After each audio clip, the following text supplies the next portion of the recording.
네,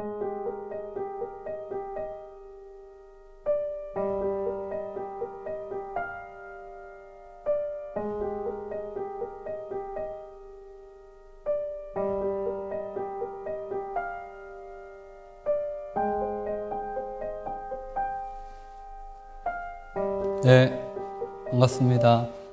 우리 순복음대학원대학교 오늘 여러분 한 주간 동안 평안하셨습니까?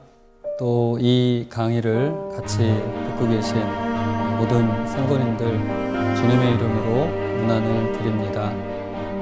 신약신학 세 번째 강의를 시작을 하도록 하겠습니다. 제가 기도하고 수업을 시작하겠습니다.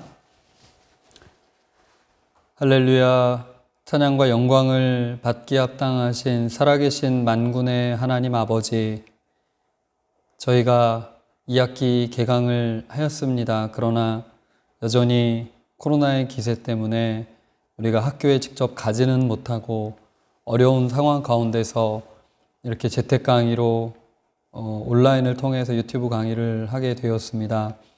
하나님께서 우리 이 강의를 같이 듣고 있는 모든 우리 원우님들 또 귀한 주님의 동역자들을 위로하여 주시옵고 새 힘을 주시오며 아버지, 우리가 이 어려운 가운데서도 주님께서 명하시고 맡기신 그 사명들을 묵묵히 감당해 나아갈 때 하나님께서 이 끝에는 좋은 열매들을 예비하고 계신 줄로 믿습니다.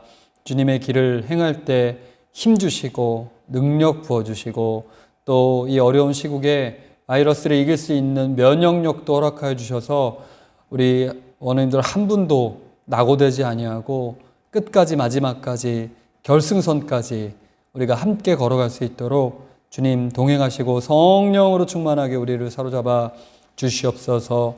오늘도 강의를 시작하오니 이 한 시간 주님 지켜주시고 부족한 종의 입술과 또 우리 원우님들 마음을 붙잡아 주셔서 피차 상호간의 은혜가 되고 서로 위로가 되고 힘이 되는 복된 시간 되게 하여 주시옵소서. 예수님의 이름으로 기도하옵나이다. 아멘. 반갑습니다.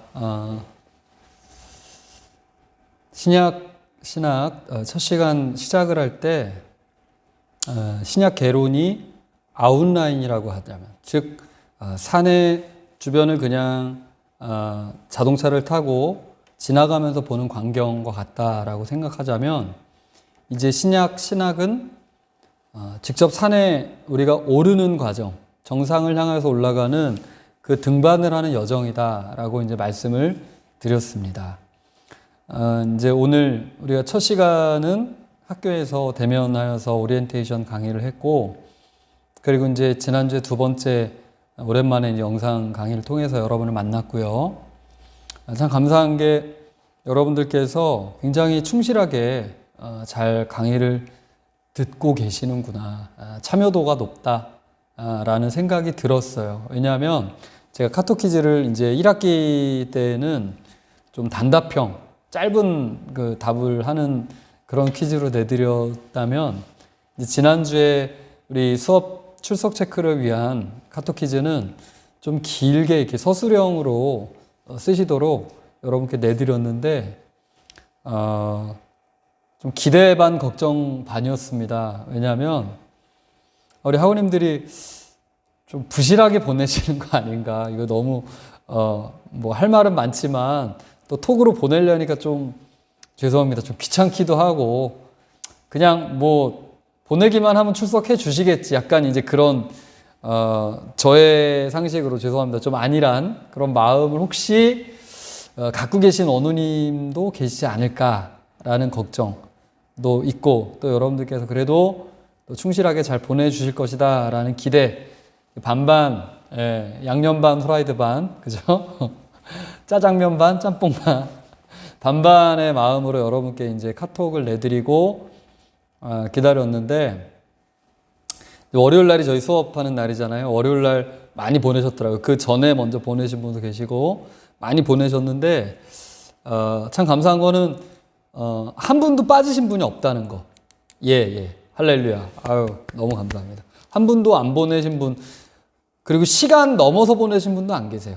예, 시간 넘어서 보내신 분도 물론 이제 좀 착오가 있어서 조금 뭐 늦은 분도 한두 분 계시지만 99%다 시간 안에 보내셨고 뿐만 아니라 답을 참 제가 이렇게 여러분들 보낸 답 보면서 이제 좀 편차가 있긴 합니다. 편차가 있긴 합니다만 거의 대부분 한 70% 이상은 참 제가 읽으면서 이렇게 좀 한편으로는 좀 마음이 찡해지고 좀 숙연해질 정도로 와 정말 이거는 뭐 과제도 아니고 여러분들 학점에 직접적으로 제가 뭐 넣겠다 이런 것도 아니었고 그냥 출석 해드리는 건데도 불구하고 정말 성심껏 정말로 그 내용들을 충실하게 보내주신 여러분들의 답을 보면서 성경 구절을 또 확실히 이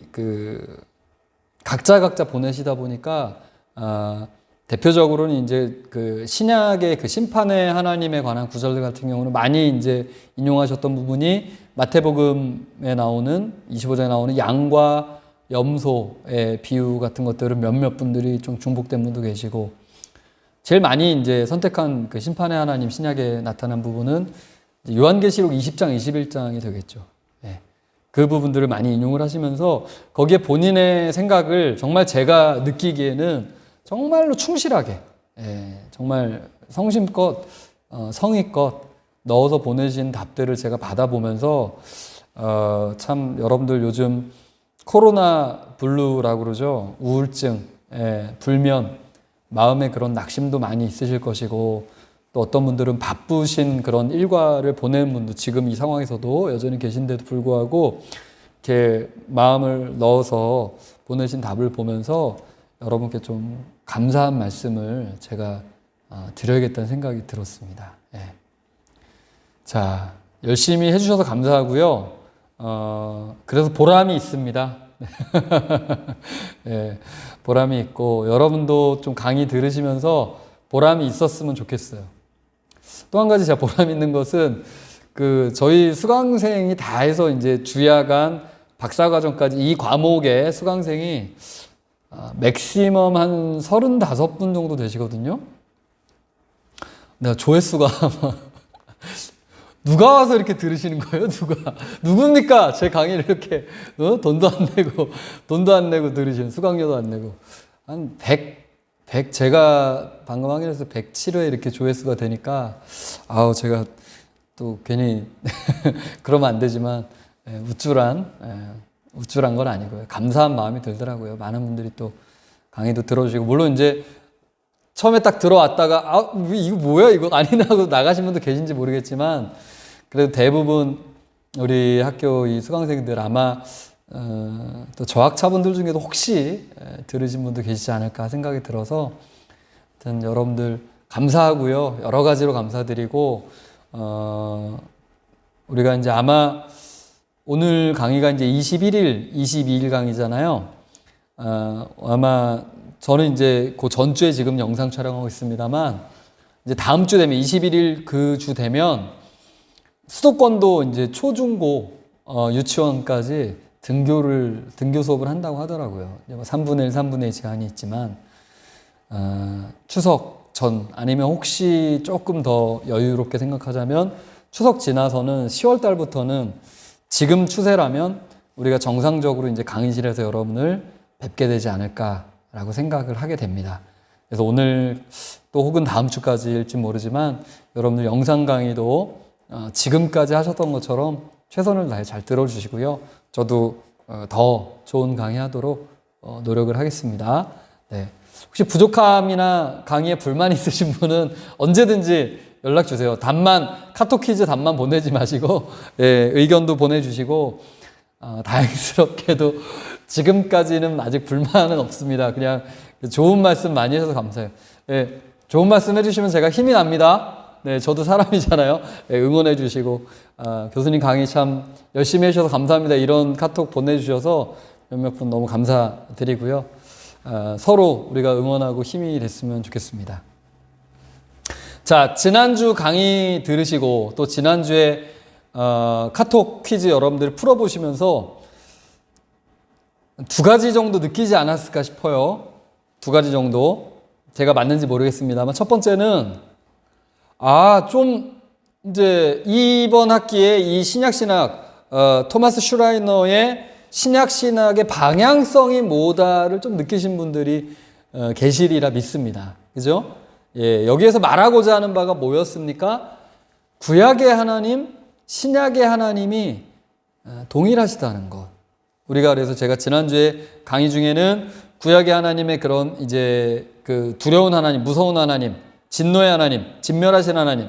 그에 반해서 이제 신약의 하나님은 예수님을 통해 나타나는 사랑, 자비, 용서. 이런 이미지로 우리가 많이 이제 어떻게 보면 좀 고정관념이죠. 심겨져 있는데 그에 반해서 여러분들이 직접 이제 카톡 답을 보내시고 하다 보니까 구약의 하나님의 또 이런 사랑의 측면들을 우리가 알고 있었는데, 그죠? 이미 많이 읽어보고 알고 있었는데 좀 간과한 면이 있지 않았는가.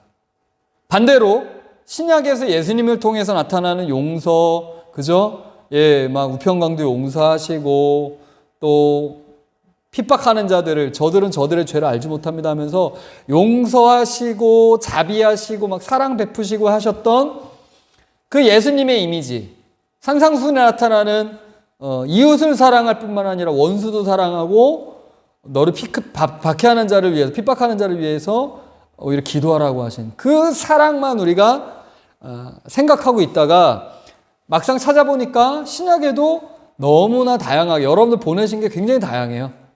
다양한, 우리가 나중에 강의를 해서 한번 제가 기회 되면 좀 말씀을 드리고 싶습니다. 아주 잘 찾아오셨기 때문에 히브리서에도 나오고, 그죠? 다양한 이 이미지들, 하나님의 그 심판의 이미지들이 쭉 나열이 되면서 결국에 우리가 뻔한 내용이고 알고 있는 내용이지만 구약의 하나님과 그리고 이 신약의 하나님이 다르지 않다는 이것을 우리가 이제 이번 학기 계속해서 논하고자, 증명하고자 하는 이 방향성, 이 교재가 담고 있는 방향성, 우리 수업의 방향성에 대해서 다시 한번 이렇게 되새겨 보시는 시간이 됐으리라고 봐요. 첫 번째 그것이고, 두 번째 여러분들이 아마 좀 깨달으셨을 거다라고 생각되는 부분은 뭐냐면, 교수님 이거 너무 당연한 건데요. 이게 뭐요? 이게 뭐 하는, 그죠? 너무 이거는 뭐 뻔한 이야기인데 왜 지금 여기서 이걸 다루시나 하는 분도 혹시 계시지 않았을까? 그죠? 너무 쉬운, 이거는 사실 우리 기독교 신앙의 ABC 같은 것인데, 자, 이 쉬운 부분에 대해서, 이 쉬운 것에 대해서 우리가 과연 실제로 우리 설교 중에나 우리가 성경 공부하는 가운데서 또 신학을 공부하면서 과연 신구약이, 구약과 신약이 정말로 단절되지 않고 연속성을 가지고 정말 하나와 같이, 한 몸과 같이 우리가 받아들이고 이해하고 그렇게 선포하고 그렇게 가르치고 그렇게 배우고 있었느냐라는 거예요. 그렇죠? 네. 자칫하면 자의적인 해석을 제가 말씀 계속 드리고 있는데 정말로 구약의 하나님은 구약의 하나님 그 자체로서, 그리고 신약에 나타난 예수님을 통해서 바라보게 되는, 아니요, 심지어 신약에서는 아예 성부 하나님, 아버지 하나님의 그 이미지 자체는 그냥 거의 그냥 희석이 되는, 없어져 버리는 그런 부분들도 많이 있다. 신약 가운데서. 제가 이따가 이제 한번 그 실제 사례를 좀 말씀을 좀 드리고 싶은데 실제로 그런 면들도 있다는 거예요. 우리가 그런 부분들을 좀 이렇게 갭을 메꿔가고자 하는 노력. 이것이 바로 이번 학기에 우리 토마스 슈라이너의 신약신학의 주제적 접근 방법, 탐구 방법의 한 축이 되겠습니다. 자, 그래서 이제 지난 시간까지 했던 얘기를 좀 이렇게 정리를 하면서, 앞에 했던 이야기들은 이제 서론적인 이야기였고, 45페이지 교재에 45페이지를 한번 펴시고, 자, 신약신학에 이렇게 이제 이 접근하기 위해서 먼저 우리가 살펴봤던 것은 우리가 다 아시다시피 이미, 그리고 아직 아니, already but not yet의 이제 관점을 가지고 살펴보면서 우리는 그 사이에 텐션, 긴장 속에서 우리가 살고 있다. 그래서 임의라는 건 뭡니까? 임의는 이미 성취되어진 구약의 언약들, 그리고 아직 아니는 아직 임하지 않은 종말론적 이제 심판, 파국, 파루지아 이것들을 말한다고 했는데, 결국에 이것들은 다 우리 45페이지에서부터 살펴보면 신약에서 나타나고 있는 뭐다? 종말론에 관한 이야기다라는 거예요. 종말론. 그죠? 자, 결국에 우리는 이제 이 이미 아직 아니는 신약의 종말론하고 반드시 이제 연결이 되어지게 된다. 그래서 이제 종말론 하면 이제 에스카톨로지라고 그러죠. 종말론 하면 에스카톨로지. 이미 있었던 종말론, 그리고 아직 이루어지지 않은 종말론, 그 사이에 우리는 살고 있다. 그래서 이 에스카톨로지라는 말은 헬라어의 에스카토스 하면은 이제 끝, 종말이라는 말이고, 이 이론, 말씀을 뜻한 게 로고스. 그래서 에스카토스와 로고스가 결합돼서 이 에스카톨로지라는 말을 이제 파생을 시키게 됐는데, 종말론이란 무엇이냐? 문자적으로는 이제 마지막의 일들에 관한 이야기다라고 이제 말씀을 드릴 수가 있겠습니다. 그래서 신약에서 나타나는 종말론은 이런 요소들을 갖고 있다고 말씀드릴 수 있어요. 바로 예수님의 재림, 그 다음에 죽은 자의 부활, 영혼의 죽지 않는 불멸, 최후의 심판, 천국과 지옥, 이런 것들이 다 이제 이 에스카톨로지의 요소들이 되겠습니다. 자, 로마 카톨릭에서는 연옥이니, 림보니, 이런 가르침도 있지만, 우리하고는 좀 동떨어져 있고요. 이 신약의 종말론은 그 밑바탕이 뭡니까? 베이스는 유대교의 묵시문학적 배경을 담고 있다.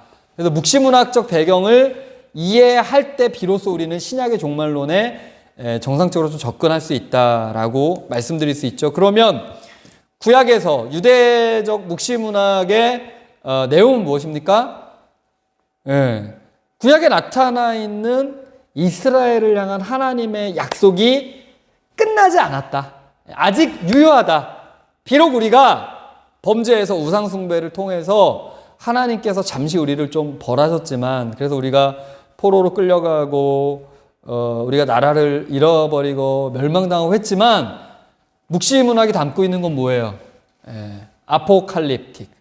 뭡니까? 이 숨겨져 있는, 감춰져 있는 건 뭐다? 하나님이 이것들을 다 이스라엘의 언약이 회복될 것이다.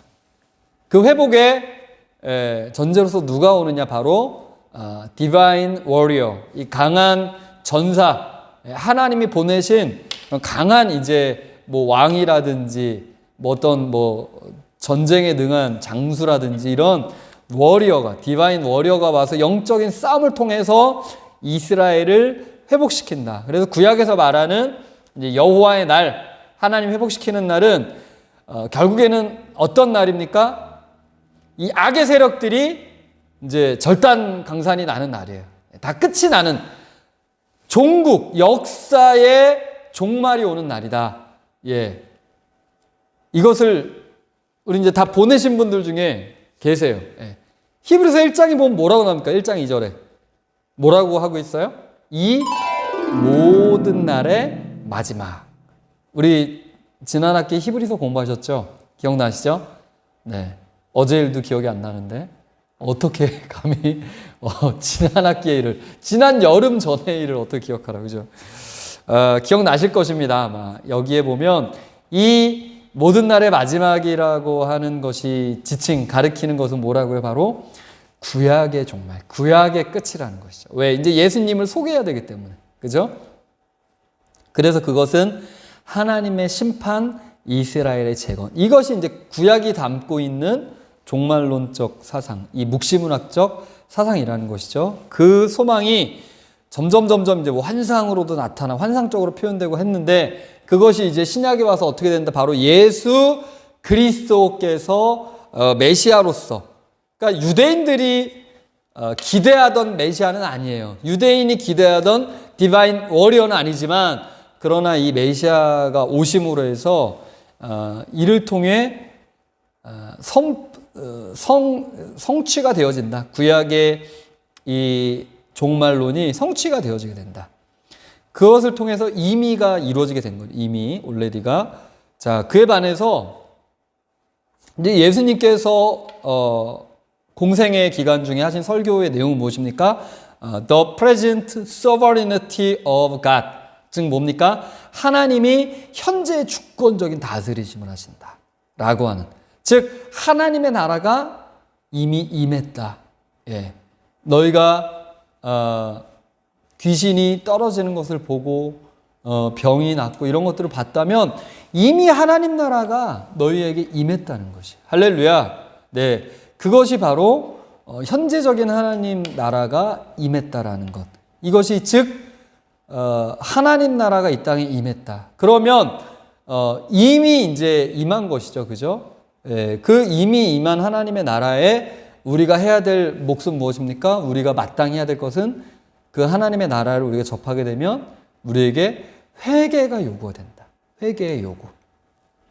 자, 그리고 이제 우리가 지금 보고 있는 이 신약의 복음서와 서신들을 통해서는 무엇을 말해줍니까? 이제 파루시아, 재림의 종말, 이제 완전한 역사의 파국, 이제 정말로 하나님의 심판이 도래하는 그 종말론을 담고 있다.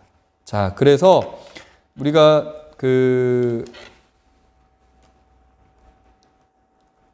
신약에서 말하고 있는 그 종말론에 대해서 한번 생각을 해보자면, 서구 현대의 종말론은 이제 이런 양상으로 나타나게 됩니다. 첫 번째, 이제 non eschatology. 여러분들 뭐 좀 지루하시니까 한번 따라 하실까요? non eschatology. 그래서 부정된 종말론, 그러니까 비종말론이라고도 해요. 비종말론. 자, 두 번째, consistent eschatology.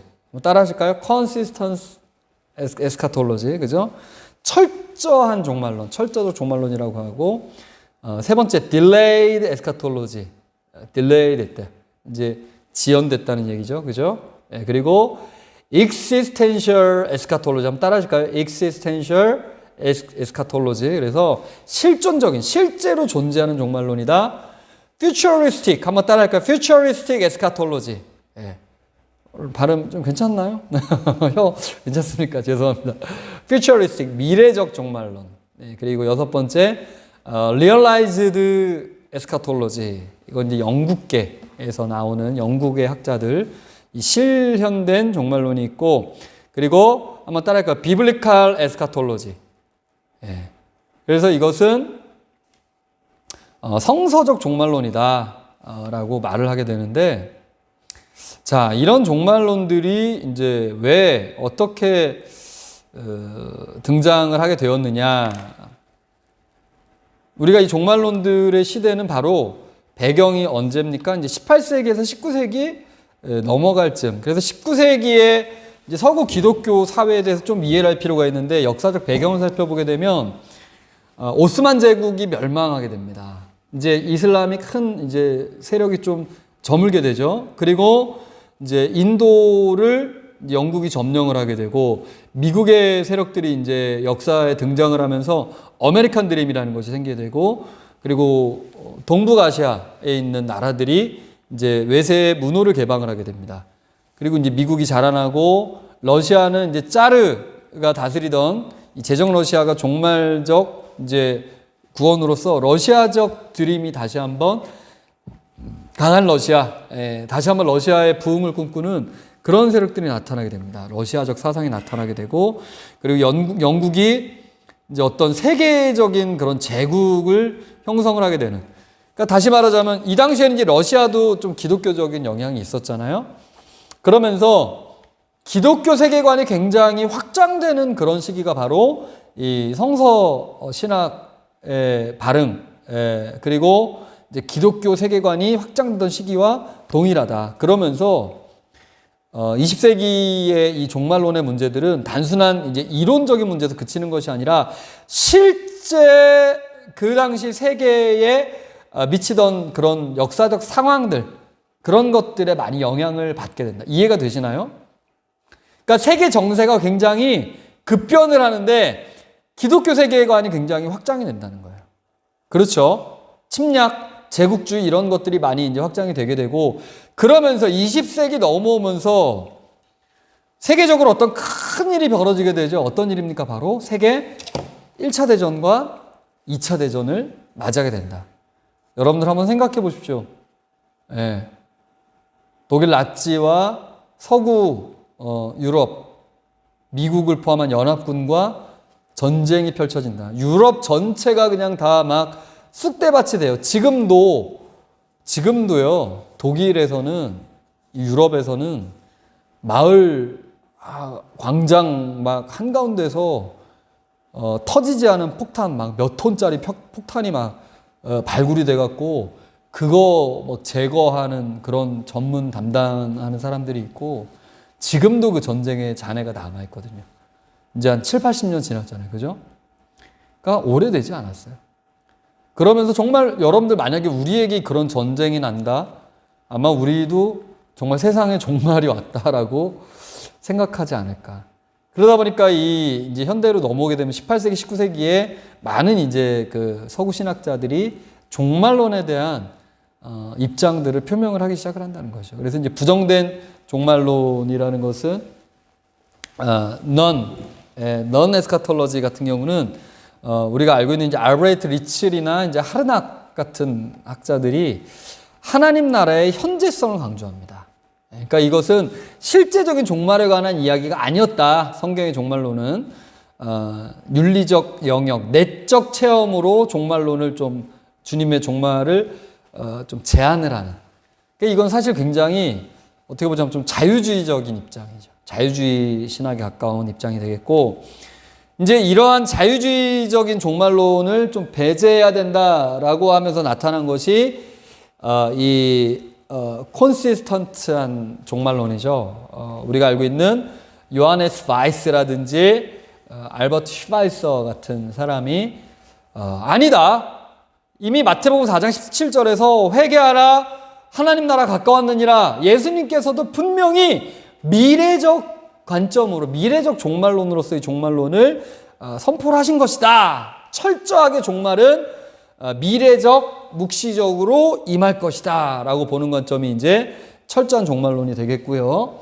그리고 이제 지연된 종말론을 딜레이드 에스카톨로지는 아직 아니의 관점, 우리가 지금 공부하고 있는 아직 아니의 관점이 되겠죠. 그리고 이제 실존적이다라고 할 때는 이 실존적 종말론은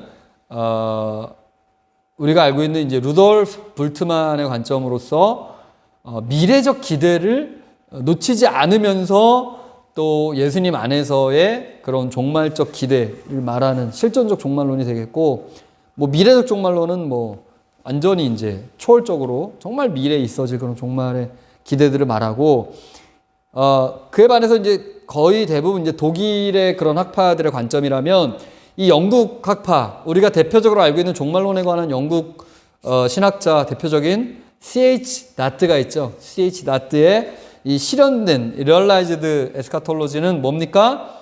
이미 하나님 나라가 나사렛 예수 그리스도를 통해서 그 인격 안에서 시간과 공간 안으로 이미 우리에게 들어온 것이다. 이미의 관점.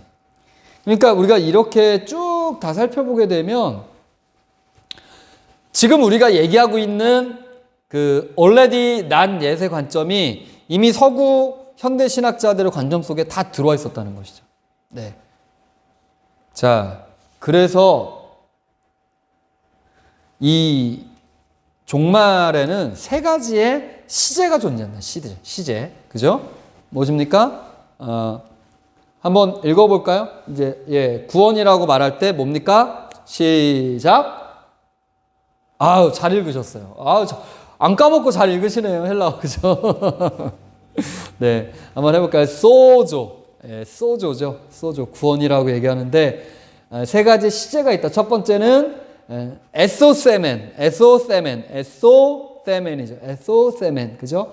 이미 구원을 얻었다. 그래서 얻었다 할 땐 뭡니까? 받은 구원. 나 보내신 이를 믿는 자는 영생을 얻었고, 그죠? 이미 얻었고 하는 거죠. 그죠? 그래서 칭의의 구원, 영의 구원이다. 그래서 우리가 하나님 나라 밖에 있다가 하나님 나라로 들어오는 하나님 자녀가 되는 너희가 그 은혜를 인하여 믿음으로 말미암아 구원을 얻었나니. 그죠? 또 하나님이 세상을 이처럼 사랑하사 독생자를 주셨으니 이는 저를 믿는 자마다 멸망치 않고 영생을 얻게 하려 하십니다. 이미 얻었다 하는 구원의 시제가 바로 이제 에소 세멘의 구원이 있고, 자, 현재적인 구원, 이루어가야 되는 구원이 있습니다. 네, 읽어볼까요? 소조에서 왔죠, 그죠? 소제스테 하죠. 소제스테, 그죠? 그래서 얻느니라, 받느니라는 구원이 있는데, 받는 구원, 현재적인 구원, 그죠? 너희가 나 있을 때뿐 아니라 더욱 지금 나 없을 때에도 항상 복종하여 두렵고 떨림으로 너희 구원을 이루어야 된다. 구원을 이루어가야 될 구원이 있다. 이것은 우리가 날마다 의화의 구원이었다면 이것은 성화의 단계로 가야 되는 구원. 이루어가야 되는. 그러니까 올레디의 구원. 그죠? 올레디죠. 여기는 난 옛의 구원. 난 옛. 아직 아니의 구원. 여기는 그 사이에 이루어가는 구원. 의지, 감정, 지식 등이 예수님 자녀답게 변화되어 가는 삶을 말한다. 그리고 한번 또 읽어볼까요? 예, 여기도 소조에서 왔죠. 예, 데소메사, 그죠? 데소메사 해서 얻을 것이다. 데소메사 해서 받을 구원이 있다. 영화의 구원. 그래서 저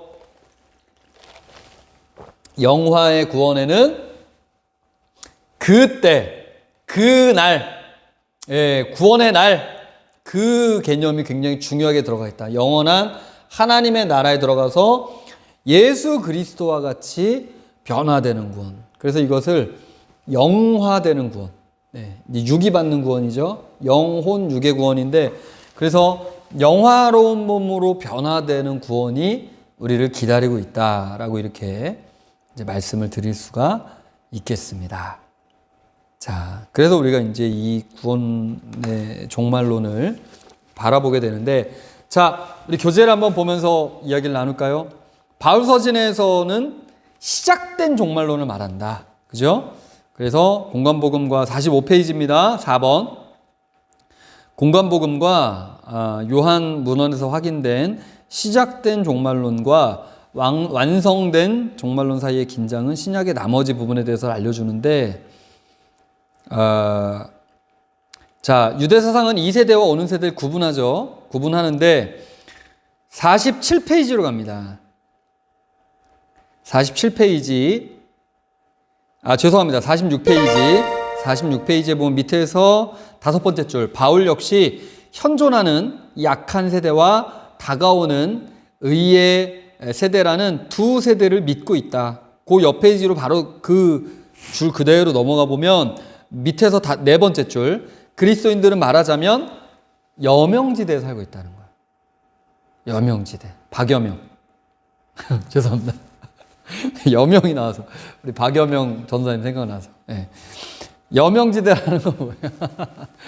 우리 이름이 좋아요. 박여명, 그죠? 뭡니까? 새벽이잖아요, 새벽. 그죠? 그러니까 밤과 어둠과 아침 사이의 그 중간지대. 그러니까 우리가 살아가는 이 시대가 오는 세대, 그리고 여전히 악의 현 시대에 살고 있고 오실 세대를 기다리며 살고 있다. 라고 이렇게 이제 볼 수가 있습니다. 자, 49페이지로 가시면, 네, 사도행전에 나타난 이제 성령의 선물. 그래서 사도행전에서는 성령 받은 것을 이제 종말의 어떤 사인으로서 주게 된다. 50페이지 가시면 밑에서 3번째 줄, 히브리서 그 위로 3번째 줄. 찾으셨죠? 네, 예수님은 이스라엘에 찾으셨죠? 예수님은 이스라엘의 회복과 모든 하나님의 약속의 성취가 성령을 허락하심, 성령과 관계가 있다. 인접한 것이 아니라는 것을 암시하심으로써 그 질문에 대답을 하시고, 성령을 주심과 완성 사이의 간격, 여기도 마찬가지 이 텐션, 간격을 말하죠. 자, 몇몇 분들이 이제 히브리서에서 그 심판의 하나님의 이미지를 지난주 카톡 답으로 보내셨거든요. 네, 심판의 하나님, 즉 히브리서에서는 아무래도 이제 어떤 면이 좀 많이 강하게 나타난다? 바로 아들의 오심과 구약의 예언의 성취를 말하면서 결국에 이것들을 통해서 무엇으로 넘어가게 된다?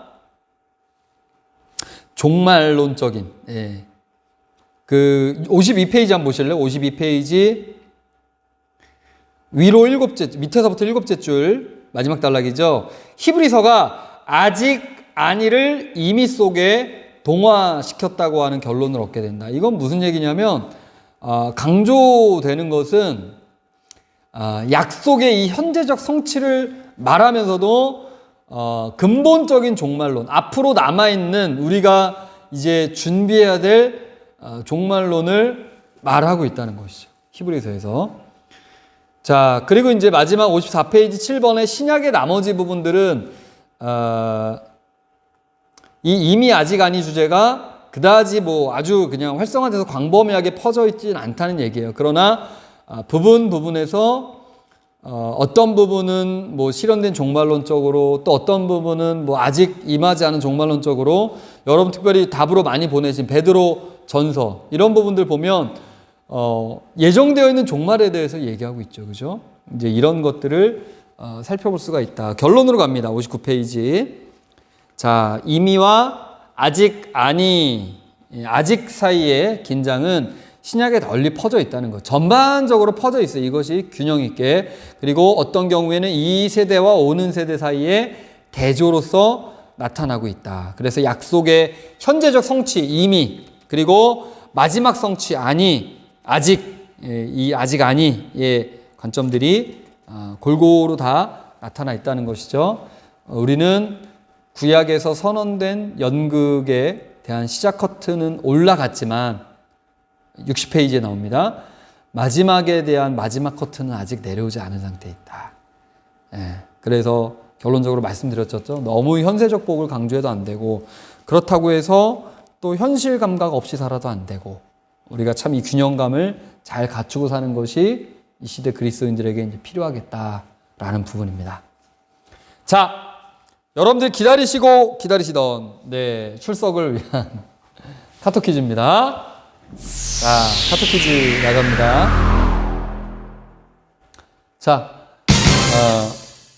현대 종말론, 여기 한 6가지 정도, 요 7가지, 한국 것까지 하면, 대략 서구 기독교의 종말론 한 6가지 정도 설명을 드렸는데, 요거 잘 기억하시면서, 잘 모르시겠으면 요즘엔 네이버 좋잖아요. 그죠?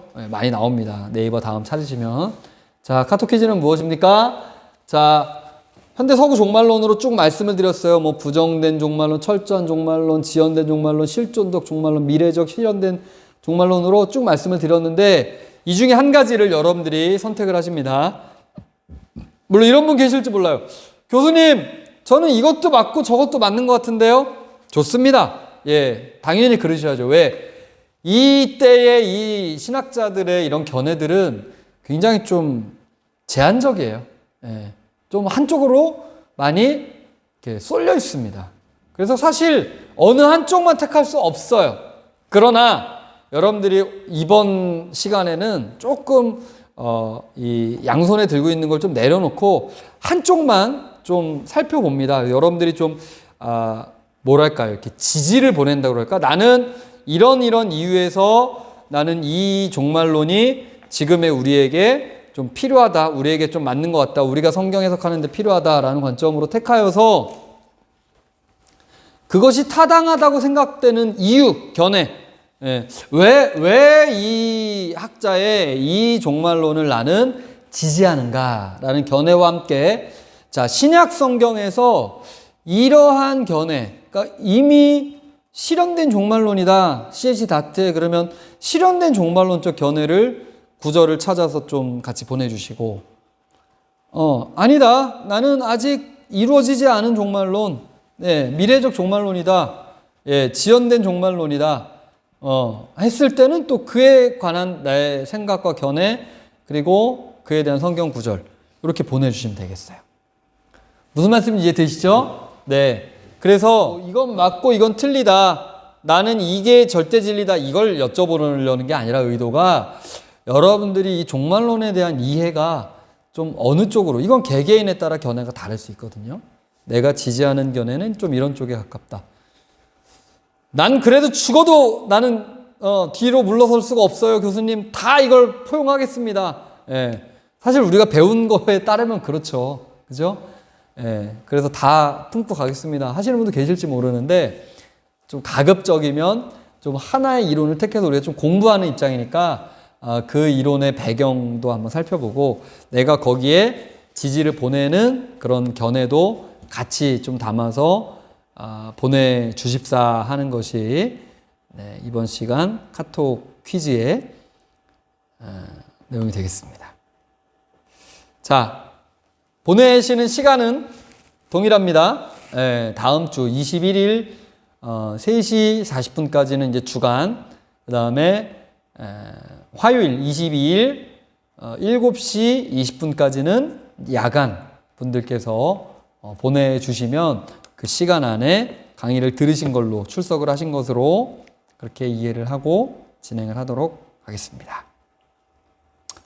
자, 여기까지 해서 이제 1장을 마무리하면서 이제 우리 2장으로 넘어갑니다. 2장. 교재 63페이지를 펼치시죠. 자, 63페이지를 펼치시고, 자, 이제 2장에서 우리가 다룰 문제는 무엇이냐. 1장에서 이제 이미 아직 아니에 대해서 좀 많은 얘기들을 나누어 봤고요. 자, 2장에서 이제 나눌 이야기는 무엇이냐. 우리 2장으로 넘어가면서 여기 성화를 하나 보여드립니다. 그림 보이시죠? 예. 성화가 있는데, 이 그림 보니까, 예, 특징이 있어요. 특징이. 여기, 요 분은 보니까, 예, 이번에는 꼭 제가 여러분들 수업 시작하기 전에, 이 파워포인트 자료를 꼭 재택 강의란에 올려놓도록 하겠습니다. 그러니까 여러분들 미리 강의 들으시기 전에 제가 연락이 갈 거예요. 파워포인트를 뭐 다른 창에다 띄워놓고 보시든지, 아니면 뭐 어떤 분들은 이렇게 프린트해서 보시는 분도 계시더라고요. 근데 컬러 잉크가 많이 드니까 다른 창이라든지, 요즘은 그 스마트 기기들로도 볼 수 있더라고요. 한번 보시면서. 잘 보시면 한 분은 이렇게 후광이 광채가 나네요. 그죠? 한 분은.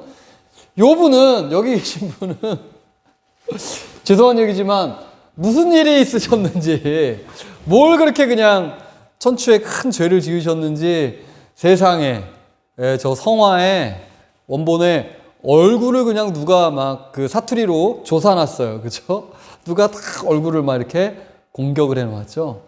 이 이제 그 성화의 그림을 우리가 살펴보게 되는데, 이 성화는 뭐냐면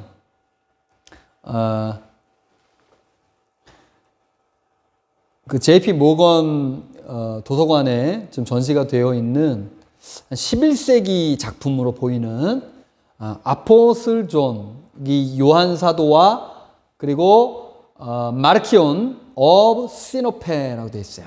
예. 그래서 아마 여기 후광이 있고, 여기 또 보니까 그림이 보니까 이렇게 펜을 들고 있는 것 같죠? 책을 쓰는 것 같고, 그죠? 그래서 아마 이분이 요한 같아요. 요한. 그죠? 예, 아포슬 존 하니까 사도 요한이겠죠. 사도 요한. 세례 요한 말고, 사복음서, 그죠? 요한계시록, 요한서신을 쓴 사도 요한으로 보이고, 제 옆에 계신 분이 바로, 예, 이 무슨 죄를 지었는지, 시노페의 마르키온이라는 사람입니다. 시노페 출신의, 소아시아 시노페 출신의 마르키온이라는 분인데, 시노페라고 하는 곳은 지금의 이제 터키 저 소아시아, 그 당시 신약의 저 북쪽에 흑해 연안에 있는 도시, 그 시노페 출신의 마르키온의 모습이죠. 그래서 요한과 아마 뭐 비슷한 시대, 동시대에 1세기 말 옆에 그 모습이 아니겠나 싶은데, 슬프게도 얼굴이 저렇게 막 공격을 당한 저 벽화, 왜 그럴까요? 왜? 왜 그랬을까요? 이 마르키오는 초기 기독교의 매우 중요한 인물 중 하나인데 어떻게 중요합니까? 좋은 의미로 중요한 게 아니라 이단 신학자. 그래서 나중에 마르키온 학파를 만들죠. 그죠? 마르시오니즘을 이제 설파하게 되는데, 자, 이런 이제 말도 안 되는 이론을 펼칩니다. 첫째, 우주에는 신이 둘이 있다. 그리고 구약은 폐기돼야 된다. 유대인의 하나님에게 우리 예배드릴 필요가 없으며 사랑의 하나님만이 참 하나님이시다. 따라서 신약의 하나님께만 예배를 드려야 된다. 좀 이제 아시겠죠? 왜 이렇게 공격 당했는지, 왜 다 쫓아졌는지, 그죠? 그리고 이런 관점을 갖고 있다 보니까 신약 성경 중에서 다 인정할까요? 마르키온파 사람들은, 마르키온주의자들은 안 인정하는 게 있죠. 인정 안 하는 부분들. 신약에서 빼고 싶어 하는 것. 대표적으로 뭐 있어요? 마태복음. 너무 구약적이잖아요. 그죠? 또 야고보서, 뭐 서신들, 그죠? 누가복음과 바울 서신 중에서 7권만을 경전으로 채택하자라고 하는 이런, 그러니까 이제 죄송하지만 공격 당할 만 했죠. 그죠? 저런 말을 하니까. 초대 기독교의 이단들을 우리가 살펴보게 되면, 여러분들 이 표 제가 전에 보여드린 적이 아마 그 사도행전 시간이나 있었을 텐데, 결국에는 문제는 뭐냐? 쏠림이에요, 쏠림. 편향된 시각. 제가 첫 시간에도 강조했듯이 우리가 버려야 될 부분들이 바로 그 부분입니다. 이해되시죠? 토마스 슈라이너가 말하고자 하는 부분도 그것과 관련된 부분입니다. 우리 기독교인이 한쪽으로만 편향된 시각을 갖고 있다면 우리는 성경을 잘못 보는 것이고 잘못 이해하는 것이고 하나님 뜻을 바르게 깨닫지 못한 것이고 예수님의 사랑을 온전히 우리가 체험하고 또 나눠주고 살지 못하는 것이라는 거예요. 그래서 이 에비오니즘 같은 경우는 너무 구약적이에요. 이 사람들은 이 종파들은 다 신약시대의 이단들입니다. 신약시대의 이단들인데, 유대 전통율법 준수하는, 갈라디아서에서 꼬집는 그 구약주의자들 같은 그런 사람들. 그리고 이제 몬타니즘은 지금으로 얘기하자면 이제 은사주의자예요, 은사주의자. 은사가 최고야. 나타나는 현상에만 너무 이렇게 좀 집중하는. 그죠? 그리고 이제, 그노스티시즘, 우리 알고 있는, 뭡니까? 네, 영지주의죠, 영지주의. 영지주의 이단들이 있었어요. 그리고 말씀드린 마르시오니즘이라든지 뭐 그 외에도 기타 이단들이 있는데, 이런 이단들이 다 문제됐던 부분들은 뭐냐면 하나같이 다 편향된 시각. 그래서 마르키온이 바울 추종자로서 바울 서신이 신약의 전부인 것처럼 누가복음과, 그리고 이제 에비온주의자들은 너무 또 구약적이에요. 마태복음만을 신약 성경에서 남겨야 된다고 얘기를 합니다. 그리고 몬타누스주의자들은 너무 성령 중심, 너무 엑스터시한 현상적인 것만 강조하고 계시록만을 중시하는, 비중을 두는. 결국에는 이런 이단들이 발생했던 것, 그리고 우리가 작금의 기독교의 현실 속에서 분열과 또 자의적인 해석들이 난무하는 것들은 결국에는 우리가 구약의 하나님과 신약의 하나님의 어떤 균형 잡힌, 균형 있는 그런 부분들이 잘 이루어지지 않기 때문에 우리가 서로 반성해야 될 부분이에요. 우리가 신약의 입장에서도 너무 구약의 하나님을 좀 등한히 여기고, 이제 이런 관점에서 좀 문제 제기를 했던 내용이, 이건 실제로 이제 우리 그 신약학회에서도 이런 발표가 있었어요. 이제 2016년 일이긴 하지만 107차 이제 정기학술 대회, 신약 정기학술 논문 발표 대회에서 그 침신대 이제 장동수 교수님께서, 침례신학대 장동수 교수님께서 이렇게 발전합니다. 신약신학에서 하나님이 무시되거나 도외시되는 그런 원인을 분석하고 그 개선 방향을 제안을 한다. 그러니까 신약에서 하나님이 무시되거나 도외시되는 경향이 실제로 있어 왔다는 거예요. 그래서 이 장동수 교수가 이제 신약학자인 닐스 알스트롭 달의 글을 인용을 해서 이 신약에서 하나님이 무시된 원인이 뭐냐? 첫 번째, 뚜렷한 그리스도 중심성. 그래서 우리가 이 2장에서 지금 뭐 얘기합니까? 신약에 나타난 신약 신학의 하나님 중심성을 얘기하죠. centered, God-centered. 근데 우리가 신약의 많은 부분들은 사실 Christ-centered잖아요. 그죠? 그리스도 중심, 기독론 중심. 오해하지 마십시오. 그게 틀렸다는 얘기가 아니에요. 기독론 중심, 그리스도 중심이라는 게 잘못됐다는 얘기가 아니에요. 편향된 게 문제라는 거예요. 한쪽으로 쏠린 게. 그죠? 그리고 두 번째로 이 닐스 달의 글에서 인용한 것은 하나님 언급의 간접성이다. 그래서 신약에는 하나님이 주제로 등장하는 이야기가 없다. 주제로는 나오지 않는다. 오히려 기독론, 구원론, 교회론, 종말론 등 여타 신학적 주제들을 다루는 맥락에서 좀 어떻게 보면 죄송합니다. 좀 양념처럼 좀 어시스트하는 입장으로 하나님이 언급되는 것이 신약에서의 하나님의 언급의 대부분이라는 것이죠. 그래서 여기에 대해서 그 완곡한 표현이라는 말을 써요. 완곡한 표현. 하나님에 대한 직접 언급을 피한 circumlocution에서 완곡한 표현이다. 그래서 이렇게 하나님이 신약에서 전제가 되거나 신약 자체에서 당연시되기는 했지만, 그러니까 그분을 인정은 하지만 교회사에서나 신약의 연구사에서는 하나님이 좀 소외되거나 무시되는 경향들이 있었다라고 이렇게 표현을 합니다. 그래서 이 장동수 교수의 이 발제에 보면 이렇게 증명을 해요. 기독론이라는 그 기독론적인 너무 몰입되어 있는 그런 선입관을 조금 벗어나서 우리가 좀 더 열린 마음으로 열린 눈으로 신약 성경을 보게 되면 역설적으로 주님, 아들이라는 그 단어보다 표현보다 주님이라는 말이 신약 성경에 718번 나오고요. 아들이라는 말이 375번, 375번 나오거든요.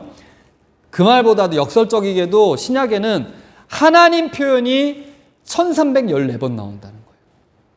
그리고 아버지, 하나님을 가리키는 아버지의 표현이 415번 나온다. 그러니까 신약에서 구약과의 불연속보다는 연속성의 강조가 더 필요하다. 이게 정당하다는 거예요. 불연속성이 아니라 연속성으로 가야 된다. 그렇게 할 때에만 우리가 성서신학을 위시한 이론신학이 실천신학의 탄탄한 기초를 제공할 수가 있다. 이제 이 말을 좀 풀어보자면 무슨 말이냐면, 이런 부분들이 온전히 확립이 안 되는 성서신학은 어떤 위험을 가져오느냐. 실천신학을 굉장히 좀 한쪽으로 치중되게 만들 수가 있다는 거예요. 그죠? 잘못된 실천신학의 방향 제시를 하는 그런 잘못된 가이드 역할을, 잘못된 길잡이 역할을 성서신학이, 이론신학이 제시할 수가 있다. 이게 굉장히 중요한 부분이 되겠죠. 여러분들 앞으로 이제 목회 현장을 이제 나가셔서 실천신학적인 관점으로 진행을 하셔야 될 거 아닙니까? 그때 이 구약과 신약 이런 균형이 온전히 되어 있지가 않으면 여러분들의 목회가, 여러분들 실천적인 그런 과정들이 잘못된 방향으로 갈 수가 있다는 것이죠. 그것이 지금 많은 부분들 이렇게 좀 외부적으로 표출되는 현상들이 한국 기독교에 많이 나타나고 있다라고 저는 보고 있습니다. 자, 그래서 예수님의 말씀 볼까요? 예수께서 우리 마가복음 12장에 보면 어떤 계명을 우리가 따라야 됩니까? 예수님께서 첫째 이것이다. 뭐다? 이스라엘아 들으라.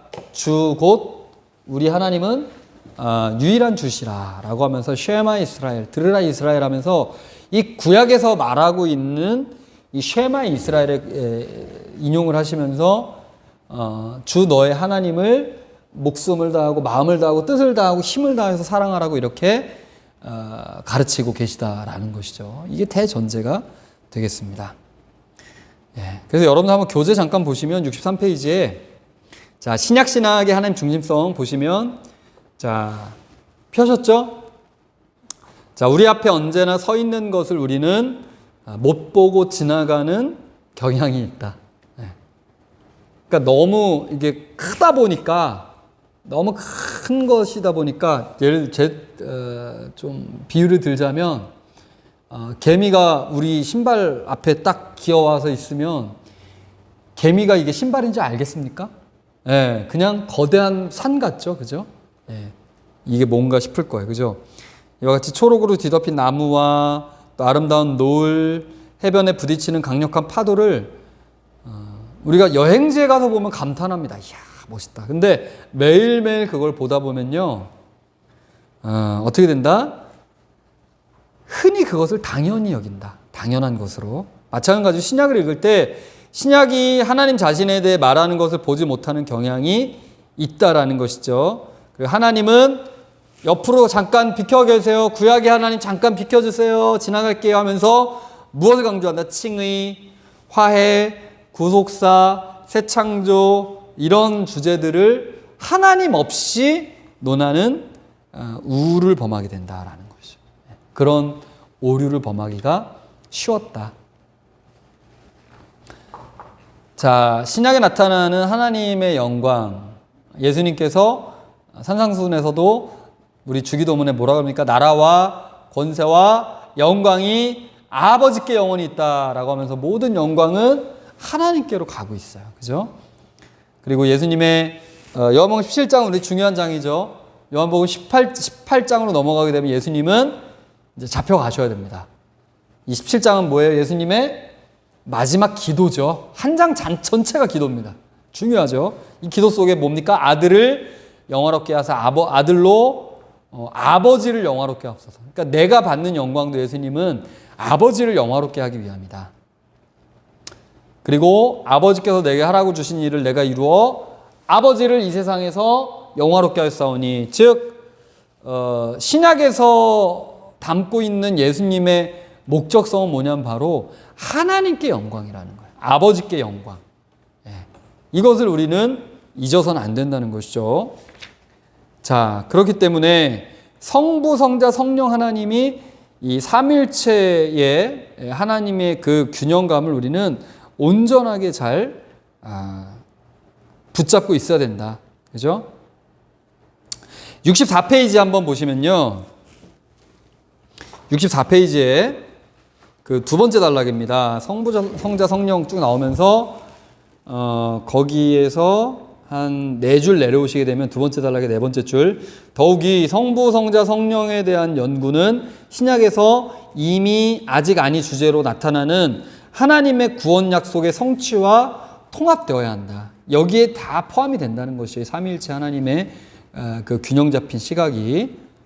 네, 그래서 이제 공관복음부터 해서 한번, 공관복음에서 그렇다면 우리는 예수님의 전기적인 또 예수님의 역사성을 담고 있는 그 증인의 고백으로서 우리가 공관복음을 4복음서를 살펴보고 있는데, 과연 이제 공관복음부터 해서 신약의 그 이후의 모든 문서들 속에 하나님에 대한 관점, 하나님에 대한 언급, 하나님에 대한 영광은 어떤 식으로 나타나 있는가를 우리 65페이지부터 쭉 살펴볼 텐데, 자, 공관복음의 하나님은, 여러분 파워포인트 이제 자료 받으셨으니까 자, 세 부분으로 나누게 된다. 첫 번째, 한번 읽어볼까요? 하나님의 주권. 네. The sovereignty of God. 해서 하나님의 주권. sovereign 하는 하나님의 주권이라는 관점. 그 다음에 하나님의 긍휼. 한번 따라 하실까요? 하나님의 긍휼. 그죠? 예, 자비의 하나님의 모습이 나타난다. 그리고 mercy of God이죠. 그 다음에 하나님의 영광, the glory of God. 한번 따라할까? 하나님의 영광. 그래서 이 세 가지의 측면으로서 하나님에 대한 언급이 아주 좀 진하게 나타나 있다.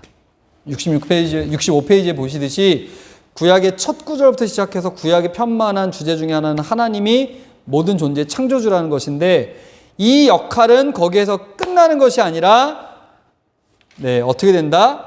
이제 공간복음을 통해서 신약으로도 넘어오게 된다는 것이죠. 그죠? 66페이지 여기 보고 이제 마칩니다. 66페이지에 보면 자, 두 번째 단락 위에서 여덟 번째 줄 공간복음이 말하는 하나님에 대해 살펴볼 때 선택적인 필요가 있다. 그래서 1, 2, 3 나오자 하는 주권, 긍휼, 영광. 그 다음 단락 하나님의 나라는 만물에 대한 하나님의 지배와 통치를 암시하지만 공간복음에서의 하나님 나라는 또한 하나님의 구원 약속의 성취. 그러니까 이 모든 것들은 하나님의 구원 약속, 구약의 약속이 어떻게 이제 예수님 통해서 이게 성취되는가 하는 그 주권, 긍휼, 또 영광 이런 차원으로 살펴볼 수가 있다라는 것이죠.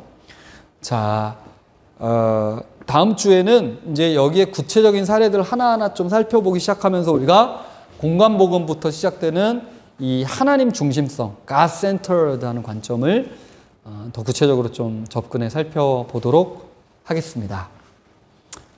지루하게 또 1시간 영상으로 수업 듣느라 고생 많으셨고요.